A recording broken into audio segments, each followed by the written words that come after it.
நாங்களும் ஒரு நாள் மண்டையை போட போறோம், அது உண்மை. நாங்களும் ஒரு நாள் மறிக்க போறோம். எந்த ஒரு காரியம் என்னன்னு சொன்னா, ஆண்டவருடைய வருகை சம்பவித்துக் கொண்டிருக்கிறது. ஹல்லேலூயா, ஹல்லேலூயா. ஆண்டவருடைய வருகை சமீபமா இருக்கிறது. இயேசு கிறிஸ்து இந்த உலகத்துக்கு வருகிற பொழுது அவர் சொன்னார், மனம் திரும்புங்கள், பரலோக ராஜ்யம் சமீபமா இருக்கிறது. அதே போல ஜோவான் இந்த உலகத்திலே வந்த பொழுது சொன்னார், ஜோவான், மனம் திரும்புங்கள், பரலோக ராஜ்யம் சமீபமா இருக்குது. இந்த பரலோக ராஜ்யம் என்றதை குறித்து வேதத்திலே அநேக இடங்களிலே சொல்லப்பட்டிருக்கிறது. அப்ப கடவுளுடைய நோக்கம் என்ன? என்னையும் உங்களையும் அந்த இடத்துக்கு கொண்டு போக வேண்டும். ஹல்லேலூயா, ஹல்லேலூயா. கடவுள் வேதம் சொல்கிறது, அவர் தேவனுடைய ரூபமாய் இருந்தும் தேவனுக்கு சமமாய் இருப்பதை கொள்ளையாடின பொருளாய் எண்ணாமல் தம்மை தாமே தாழ்த்தி அடிமையின் ரூபம் எடுத்து அவர் மனுஷ சாயலானார். அவர் மனித ரூபமாய் காணப்பட்டும், அவங்க என்ன அந்த வார்த்தையின் அர்த்தம்டா, அவர் கடவுளாய் இருந்தும் மனிதனுக்காக இந்த பூமியிலே பிறக்க வேண்டிய ஒரு கட்டாயம் காணப்பட்டது. ஹல்லேலூயா. எனக்காகவும் உங்களுக்காகவும் இந்த வானத்தையும் பூமியையும் படைத்த கடவுள் இந்த உலகத்திலே மனிதனாக பிறக்க வேண்டிய ஒரு சூழ்நிலை காணப்பட்டது. அப்ப என்ன காரியம் சொன்னா, எங்கள் எல்லாருக்கும் ஒரு நோக்கம் இருக்கு. இப்ப உதாரணம் சொல்லுங்க, எல்லாம் நாங்க வேலை செய்யறோம், எல்லாம் நாங்க உழைக்கிறோம், எல்லாம் சம்பாதிக்கிறோம். இப்ப எங்களுக்கு இந்த பூமியில வாழ்கிற பொழுது பூமிக்குரிய காரியங்களை குறித்த ஒரு நோக்கம் இருக்கு இல்லையா? உங்க என்ன இருக்கு சொல்லுங்க. இப்ப எங்கட சிஸ்டர் எடுத்துக்கொண்டா, அக்காவுக்கு ஒரு நோக்கம் இருக்கும், மகனை நல்லா படிக்க வைக்கணும். பாஸ்டருக்கு கொண்டா, பாஸ்டருக்கு ஊழியத்தில் ஏதாவது ஒன்று செய்யணும். எல்லாருக்கும் ஒரு நோக்கம். இப்போ ஜோயலை நான் எடுத்துக்கொண்டா, ஜோயலுக்கு இப்போ இருக்கிற பெரிய ஒரு விருப்பம் என்னன்னு சொன்னா, தங்கட இடத்துல கூட்டம் கொண்டு வைக்கணும், தந்தை காசுல என்ற ஒரு பெரிய, அப்படித்தானே, பெரிய ஒரு வாஞ்சி ஒன்று இருக்கு. அப்ப ஒவ்வொரு பெண்ணையும் எடுத்துக்கொண்டா, எனக்கு சொல்றது உங்களுக்கெல்லாம் தெரியும் எனக்கு என்ன விருப்பம் இருக்கு. ஏதாவது இந்த போன் பீரியட்ல ஏதாவது ஒரு இடத்துக்கு போகணும்ன்ற ஒரு விருப்பம். அதே மாதிரி இப்ப ஒவ்வொருத்தருக்கும் ஒவ்வொரு நோக்கம் இருக்கு. இப்ப சாணம் எடுத்து கூட சாணம் நினைச்சுக்கொண்டு நான் டாக்டரா வரணும், சாணம் சிரிக்கிறத போல நான் டாக்டராக வரமாட்டேன் போல நான் சொல்றது. சரி, அப்ப ஒவ்வொருத்தரையும் இப்ப ஒரு அம்மா எடுத்துக்கிட்ட என்னுடைய பிள்ளை எதிர்காலத்துல எப்படி வரணும். இப்ப ஜோசியக்கா எடுத்துக்கொண்டு ஜோசியக்காக ஒரு பிள்ளைங்க இருக்கும், என்ன அண்ணா ஏதாவது ஒரு ஊழியம் செய்யணும்.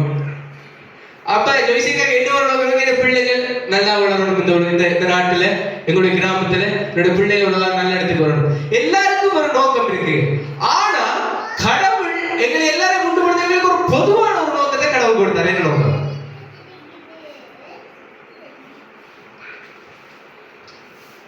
கடவுள் உங்களை எல்லாரையும் அழைக்கிற பொழுது, நீங்க எல்லாரும் இப்ப உலகத்துல எத்தனையோ படிச்சாங்க இருக்கிறாங்க, உலகத்துல எத்தனையோ பணக்காரர் இருக்கிறாங்க. ஆனா ஏன் இயேசு கிறிஸ்து என்னையும் உங்களையும் மாத்திரம் இந்த ஸ்டேஜுக்கு கொண்டு வரணும்? ஏன் இயேசு கிறிஸ்துவ நானும் நீங்கள் மாத்திரம் அறியணும்?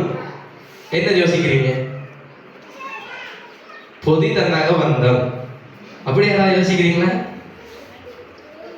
நான் எனக்குலாம் பொதி தர வேண்டிய அவசியம் இல்லை, நான் அதை நினைச்சு ஸ்டேஜுக்கு வரவும் இல்லை. ஒவ்வொருவருடைய வாழ்க்கையிலும் கடவுள் தேவைப்படுகிற சந்தர்ப்பத்திலே கடவுள் தேவைப்பட்டா நாங்க இந்த இடத்துல வந்தோம்.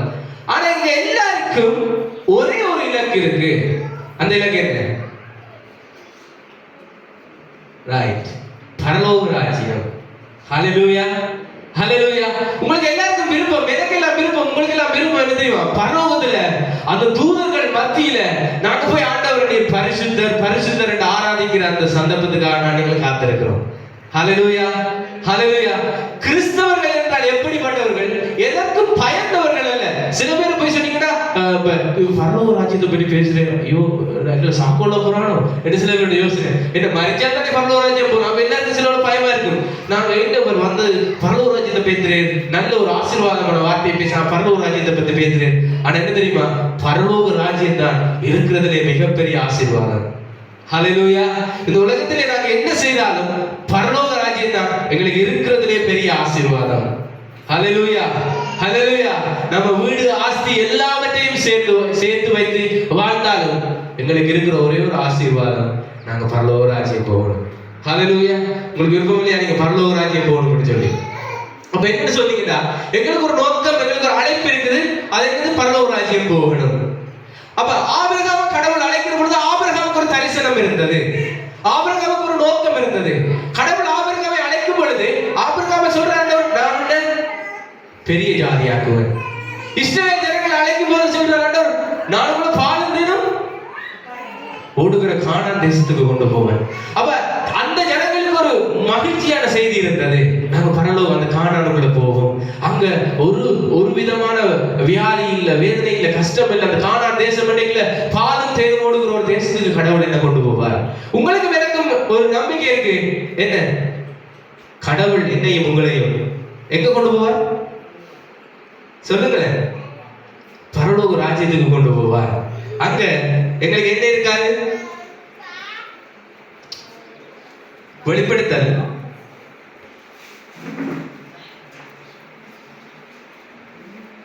21:4 வாசிங்க.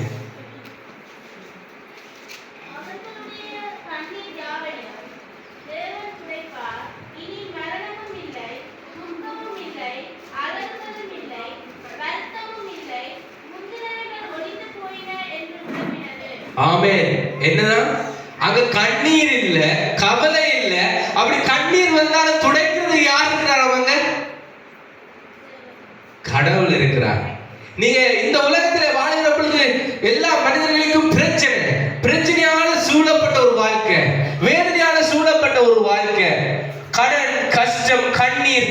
நம்ம எல்லாம் யோசிக்கிறோம், மற்ற மதத்துல நான் இருக்கிற பொழுது இருந்த மாதிரி தான் இப்ப இருக்கிறாருன்னு சொல்லி. உங்களுக்கு தெரியுமா? ஆபிரகாம கடவுள் அழைக்கிறார். எத்தனையாவது அதிகாரத்துல?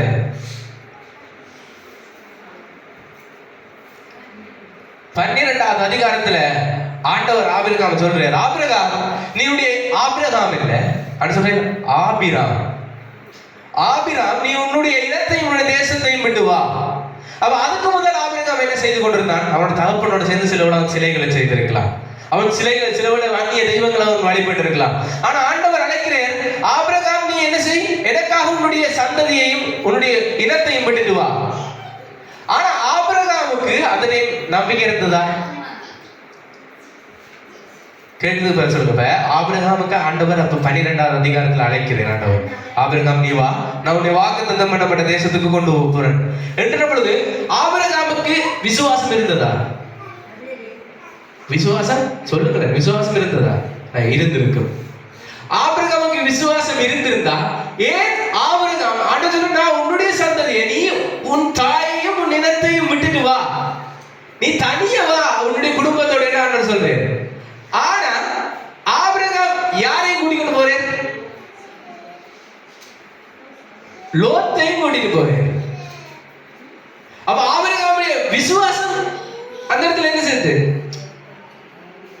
ஒரு கொஞ்சம் ஆபிரகாமுக்கு ஒரு கொஞ்சம் விசுவாசம் இல்லாத காணப்பட்டிருக்கு. ஏன்னா அவன் லோத்தையும் அவனோட கூட்டிட்டு போறான். என்று அவனுக்கு தெரியும் தனக்கு 75 வயசு ஆயிட்டு. சிலவட ஆபிரகாம் யோசிச்சிருக்கலாம், மருத்துவ சான்றிதழின்படி, மருத்துவ அறிக்கையின்படி அவனுக்கு குழந்தை பிறக்காது. சயின்ஸ் ரீதியா சாரானுக்கு 90 வயசு ஆயிட்டு குழந்தை பிறக்காதுன்னு அவன் யோசிச்சிருக்கலாம். ஆனா ஆபிரகாம் என்ன யோசிச்சான்?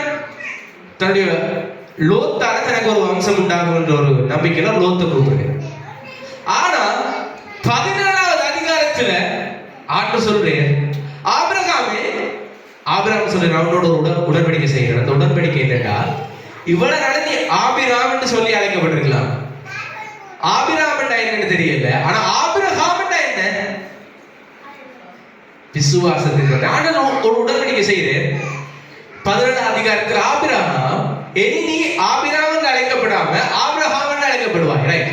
அப்ப என்ன அர்த்தம்? இவ்வளவு நாளும் ஆண்டவருக்குள்ள இருக்கிறேன். ரைட்? இப்ப ஆண்டவர் அவனோட ஒரு உடன்படிக்கை பண்றேன். எப்படி? உங்களுக்கு வருஷத்துல ஒரு வாக்குத்தத்தம் தார மாதிரி தான் ஆபிரகாமுக்கு ஆண்டவர் சொல்லி இவனுடைய இனத்தையும் தேசத்தையும் விட்டு வா. இப்ப ஆபிரகாம் இனத்தையும் தேசத்தையும் விட்டு வந்துட்டான். ஆனா இப்பயும் அவனுக்கு குழந்தை இல்லை. ஆனா இப்ப ஆபிரகாமுக்கு ஆண்டு சொல்றேன், இனி நீ ஆபிரகாம் எனப்படுவாய். அவ என்ன அர்த்தம் சொன்னா, ஆபிரகாமா அவன் இருக்கும் பொழுதும் அவருடைய வாழ்க்கையில போராட்டம் இருந்தது. ஆபிராமா இருக்கும் பொழுதும் அவருடைய வாழ்க்கையில போராட்டம் இருந்தது. அவன் ஆபிரகாமை கடவுளாலே அழைக்கப்படுகிற பொழுதும் அவருடைய வாழ்க்கையில போராட்டம் இருந்தது. ஹல்லேலூயா. நீங்க ஆண்டவரை அறியாம இருக்கிற பொழுதும் உங்களுடைய வாழ்க்கையில பிரச்சனை, போராட்டம் எல்லாம் இருந்துச்சு. சரி, அதுதான் முடிஞ்சது. இப்ப நீங்க ஆபிரகாமா மாறிட்டீங்க. இப்ப எப்படி மாறிட்டீங்க நீங்க? பேர் உங்களுக்கு இவ்வளவு அளவும் என்ன இருந்தது? முரளி என்று இருந்தது. இப்ப ஸ்டீபன், ஜாக், த டேனியல், அப்படி எல்லாம் ஒரு பேர் மாற்றப்பட்டுச்சு. அவங்க பேர் மாற்றப்பட்டுச்சு. ஆனா உபத்திரவம் இருக்குது.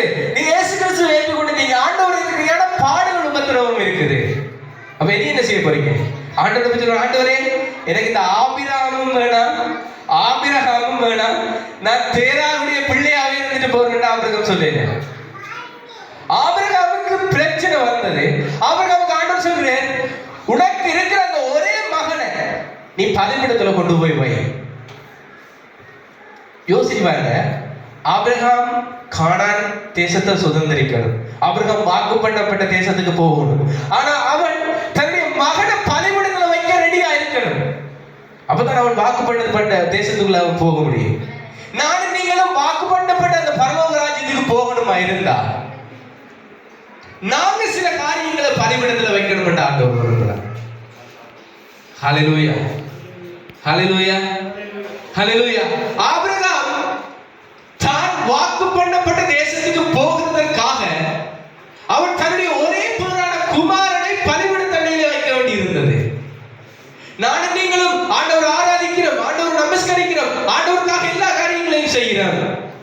ஆனா நானும் நீங்களும் பரலோக ராஜ்யத்துக்கு போகணும், நித்திய ஜீவனுக்குள்ள பிரவேசிக்கணும், ஆண்டவர் வாக்கு பண்ணி அந்த இடத்துக்கு போகணும் என்று சொன்னா நான் நீங்களும் சில காரியங்களை பலிபீடத்துல வைக்கணும்.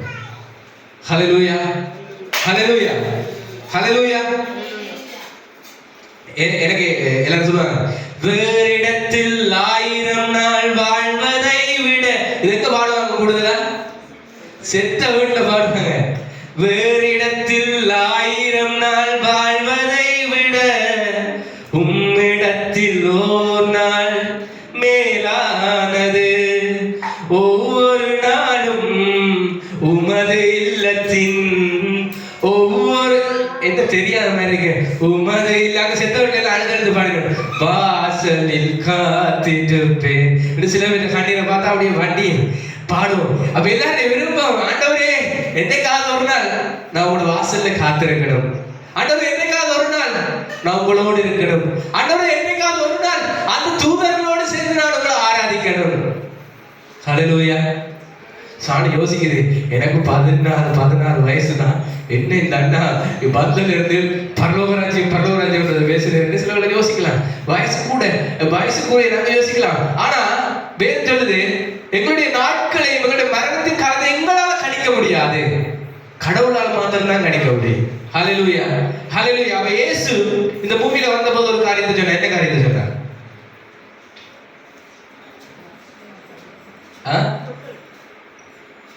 யோவான் 14:2-3 வாசிங்க.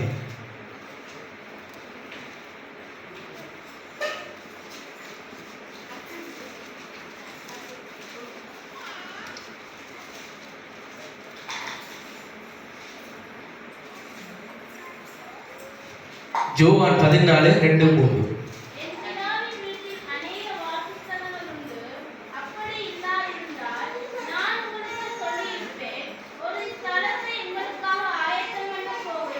ஹல்லேலூயா, ஹல்லேலூயா. இந்த வசனத்தின் மேன்மை என்ன தெரியுமா? இந்த உலகத்திலே நான் எல்லா மதத்தினரோடும் பழகிருக்கிறேன். எனக்கு முஸ்லீம் ஃப்ரெண்ட்ஸ் இருக்காங்க, ஹிந்து ஃப்ரெண்ட்ஸ் இருக்காங்க, அதே போல பௌத்த ஃப்ரெண்ட்ஸ் இருக்காங்க. எல்லாரோடையும் பழகிருக்கிறேன். எல்லா தெய்வங்களை பற்றி ஒரு சில காரியங்களை நான் அறிந்திருக்கிறேன். எனக்கு தெரிஞ்ச அளவு இந்த உலகத்திலே யாரும் சொல்லல, உனக்காக ஒரு இடத்தை நான் ஆயத்தப்படுத்துகிறேன். எந்த ஒரு கடவுளும் சொல்லல, உனக்கான ஒரு இடத்தை நான் ஆயத்தப்படுத்துறேன். ஆனா இந்த உலகத்திலே கடவுள் மனிதனாக வந்த ஒரே ஒருத்தர் சொல்லுகிறார், உங்களுக்காக நான் ஒரு இடத்தை ஆயத்தப்படுத்த போகிறேன். ஹல்லேலூயா. எனக்காகவும் உங்களுக்காகவும் ஒரு இடம் ஆயத்தமாய் இருக்கிறது. எனக்காகவும் உங்களுக்காகவும் ஒரு இடம் பரலோகத்திலே ஆயத்தமாய் இருக்குது. நாம சிலவோட பூமிக்குரிய காரியங்களை குறித்து சண்டை பிடிக்கிறோம், பூமிக்குரிய காரியங்களை குறித்து நாங்கள் முரட்டாட்டங்களா இருக்கிறோம். சிலவோட நாங்க பூமிக்குரிய காரியங்களை அதிகமாக நேசிக்க ஓடுகிறோம். இப்ப நாங்க உழைக்கணும், இந்த உலகத்தில் நாங்க உழைக்கணும். ஏன் உழைக்கணும்? ஏன் உழைக்கணும்? சொல்லுங்களேன். சாப்பிட உழைக்கணும், நாங்க வாழ்றதுக்கு உழைக்கணும், இந்த வாழ்றதுக்கு நாங்க பிரயாசப்படணும். ஆனா எங்களுக்கு ஒரே ஒரு காரியத்தை மட்டும் தெரிஞ்சிருக்கணும். நாங்க உழைக்கிறோம், வாழறோம். இப்ப நானும் நல்லா உழைக்கிறோம், வாழ்றேன். ஆனா எங்களுடைய ஒரே நோக்கம் என்ன? அவர் ஆயத்தம் பண்ணியிருக்கிறார்.